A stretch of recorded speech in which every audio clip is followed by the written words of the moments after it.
안녕하십니까? 인생의 복잡한 문제들을 말씀으로 단칼에 해결해주는 김종근 목사의 쾌도 남마입니다.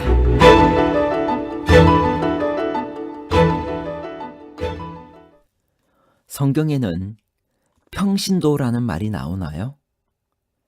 그런데 교회에 가면 목사님과 평신도를 구분하는 말을 여러 번 듣게 됩니다. 평신도의 역할과 목사님의 역할은 완전히 구분되어 있나요? 평신도와 목회자가 서로 협력하여 마지막 선교 사업을 마쳐야 한다는 말씀을 들었는데 어떻게 서로 협력할 수 있나요? 목회자가 아니면 교회만 왔다 갔다 하는 평신도, 신앙을 해도 되나요? 아니면 죄인을 구원하신 하나님의 아름다운 덕을 선전하는 거룩한 제사장의 신앙을 해야만 하나요? 평신도와 만인 제사장에 관한 복잡한 문제를 하나님 말씀의 가르침으로 명쾌하게 해결해 드리겠습니다. 평신도라는 말이 성경에 나오나요? 평신도의 기원은 어디에서 시작되었나요? 갈라디아 3장 28절.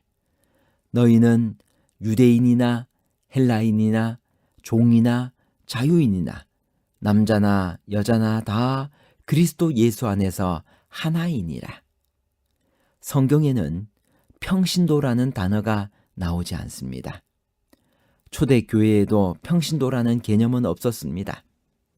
초대교회에서 중요했던 사상은 예수를 믿으면 모든 사람이 차별 없이 하나라는 것이었습니다. 평신도라는 용어는 3세기 칼타고의 감독이었던 키프리안에 의해 처음 사용되었는데 비성경적인 용어는 시간이 지나면서 자연적으로 성직자와 구분되는 단어로 양성화되어 갔습니다. 그리고 콘스탄틴 대제 이후 이교도들의 유입으로 인해 교회가 팽창해 가고 그에 따라 교회의 행정, 제도를 강화하면서 로마의 정치 제도와 조직을 본뜨게 되면서 성직자들은 자연스레 특권층으로 구분되어져 갔고 평신도들의 역할은 급격하게 수동적으로 변해 갔습니다. 만인 제사장설에 대해 성경은 어떻게 가르치고 있나요? 출애굽기 19장 6절. 너희가 내게 대하여 제사장 나라가 되며 거룩한 백성이 되리라. 너는 이 말을 이스라엘 자손에게 전할지니라. 만인 제사장이란 신자는 누구나 그리스도를 고백할 때 하나님과 인간 사이에 인간 중보자 없이 거룩한 성도이며 동일한 하나님의 자녀임을 주장한 종교개혁가 마르틴 루터의 종교개혁 신학의 주장이었습니다. 즉 만인 제사장론이란 신학대학에서 교육을 받고 사제가 된 또 목회자가 된 사람만이 아니라 이 일반 세속화된 삶에서 살아가고 있는 일반인들도 성경을 직접 읽고 성경을 스스로 이해할 수 있으며 따라서 하나님의 뜻을 알고 실행에 옮길 수 있다는 루터의 이 사상에서 시작되었습니다. 그리고 이것은 특별히 로마 교황청의 오류를 그대로 방치하지 않고 그 잘못을 지적하고 고쳐야 할 과제가 비사제인 세속적 권력자들, 평신도들에게 또 만인 제사장들에게 있다고 하는 것을 신학적으로 주지시키기 위함인 것을 알 수 있습니다. 만인 제사장이라는 말에는 교회가 민주적 협의체라는 의미가 담겨져 있나요? 에베소 4장 11절 12절. 그가 어떤 사람은 사도로, 어떤 사람은 선지자로, 어떤 사람은 복음 전하는 자로, 어떤 사람은 목사와 교사로 삼으셨으니 이는 성도를 온전케 하여 봉사의 일을 하게 하며 그리스도의 몸을 세우려 하심이라. 교회는 제사장들의 민주협의체가 아닙니다. 하나님의 교회 안에는 교회를 세우는 일에 헌신하는 사도, 예언자, 복음 전하는 자, 목사와 교사가 있습니다. 또한 교회에서 봉사의 일을 감당하는 성도가 있습니다. 봉사의 업무는 섬김의 업무라는 뜻으로 교회 안의 모든 봉사와 섬김을 포함합니다. 교회 직원들은 양떼에게 상전 행세를 하지 말고 스스로를 종으로 여겨야만 합니다. 이것이 은사가 주어지는 직접적인 목적입니다. 모든 그리스도인은 동등한 권리를 가지고 있는 것이며 단지 직분에 따라 그 역할의 차이가 있을 뿐입니다. 교회의 신자들을 성경에서는 어떻게 표현하고 있나요? 시편 16편 3절. 땅에 있는 성도들은 존귀한 자들이니 나의 모든 즐거움이 그들에게 있도다. 성경은 교회의 신자들을 성도라고 이렇게 표현합니다. 성도는 그리스도 안에서 거룩하여진 자들입니다. 성도는 성도라 부르심을 입은 자들입니다. 성도는 예수 그리스도를 주로 부르는 자들입니다. 성도는 예수 그리스도가 자신의 주가 되심을 깨닫고 스스로 인정하는 것을 의미합니다. 신앙 고백할 때만 주님이라고 부르는 것이 아니라 일반 삶 속에서도 주 예수님을 주님으로 인정하고 모시고 섬기는 것을 의미합니다. 성도들로 살아가기 위해 구체적으로 어떻게 해야만 할까요? 요한계시록 14장 12절. 성도들의 인내가 여기 있나니 저희는 하나님의 계명과 예수 믿음을 지키는 자니라. 성도로 살아가기 위해서 예수 그리스도를 따라가며 알아가야 합니다. 예수 그리스도를 전하고 따르게 해야 합니다. 예수 그리스도의 공동체를 세워야 합니다.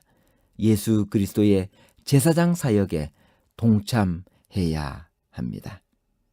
에베소 4장 11절 12절에 의하면 우리는 어떤 성도이며 우리에게 필요한 것은 무엇이라고 말하고 있나요? 에베소 4장 12절. 이는 성도를 온전하게 하여 봉사의 일을 하게 하며 그리스도의 몸을 세우려 하심이라. 여러분, 여기 성도를 온전하게 함이라고 이야기했습니다. 성도를 온전하게 하며 라고 하는 이 말은 준비시키다, 온전하게 하다 라고 하는 헬라어 원어에서 왔는데, 이 말은 마태복음 4장 21절에는 그물을 깁는다라는 뜻으로도 사용되었습니다. 갈라디아 6장 1절에는 잘못한 자를 바로 잡는다라는 뜻으로도 사용되어졌습니다. 하나님께서 우리에게 은사를 주시고 우리에게 성도로 불러주신 이유는 이 성도들을 온전하게 하는 일을 하라고 주신 것입니다. 그리고 봉사의 일을 하게 하고 그리스도의 몸을 세우려 하신다라고 말씀하셨습니다. 그리스도의 몸을 세운다라고 하는 말은 세우려 하심이라 라고 하는 의미는 교회는 양적인 면과 질적인 면에서 함께 세워져야 한다라고 하는 의미를 포함하고 있습니다. 제사장으로서의 성도의 중요한 역할은 무엇일까요? 베드로전서 2장 9절. 그러나 너희는 택하신 족속이요 왕같은 제사장들이요 거룩한 나라요 그의 소유된 백성이니 이는 너희를 어두운 데서 불러내어 그의 기이한 빛에 들어가게 하신 이의 아름다운 덕을 선포하게 하려 하심이라. 여러분, 하나님께서 우리를 제사장으로서 불러주신 이유가 있습니다. 그 이유는 베드로전서 2장 9절에서 말씀하시기를 죄인을 구원하신 하나님의 아름다운 덕을 선전하는 것이다. 이 사실을 꼭 기억하시기 바랍니다. 마지막 대쟁투에 있어서 목사와 평신도는 어떤 자세로 사명을 감당해야만 할까요? 요한계시록 12장 7절. 하늘에 전쟁이 있으니 미가엘과 그의 사자들이 용으로 더불어 싸울세. 용과 그의 사자들도 싸우나. 여기 교회에 보내는 증언 9권 116페이지에 이렇게 말씀하셨습니다. 선의 군대와 악의 군대 사이에 지금 치러지고 있는 마지막 대쟁투에 있어 그분께서는 평신도와 목사가 다 같이 함께 참전하기를 바라신다. 그분의 군사로 응모된 모든 사람은 그들에게 개인적으로 지워진 책임을 분명히 깨닫고 군인으로서의 성실한 봉사를 해야 한다. 여러분, 하나님께서 마지막 시대에 목회자와 평신도들이 하나가 되어 꼭 이루려고 하는 목적을 가지고 계신데, 그것은 하나님께서 우리를 구원해 주신 그 구원의 복음의 소식을 다른 사람들에게 담대하게 증거하는 것입니다. 이것이 만인제사장설, 그리고 만인제사장이 해야만 하는 사명인 것입니다. 결론입니다. 첫 번째, 성경에는 평신도라는 단어가 나오지 않습니다. 초대교회에도 평신도라는 개념은 없었습니다. 초대교회에서 중요했던 사상은 예수를 믿으면 모든 사람이 차별 없이 하나라는 것이었습니다.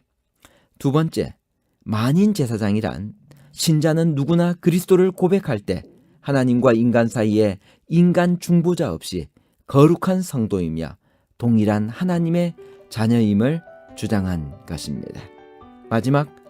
마지막 대쟁투에 있어 하나님께서는 평신도와 목사가 다 같이 함께 협력하여 복음 전파에 동참하기를 바라고 계십니다. 감사합니다.